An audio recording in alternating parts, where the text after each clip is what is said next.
Дай-ка. Даже попробуй домашний. Йо, брат, дай-ка. О, здорово.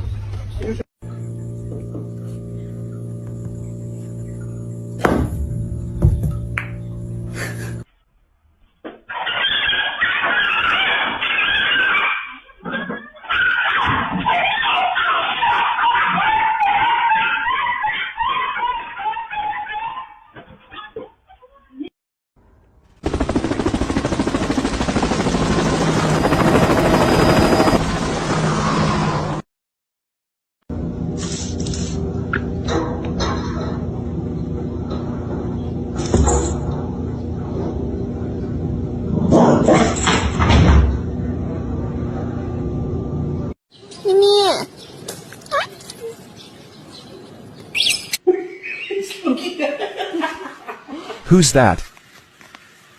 Да, чего?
Hoş geldin.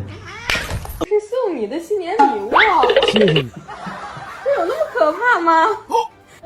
那是干啥？你不要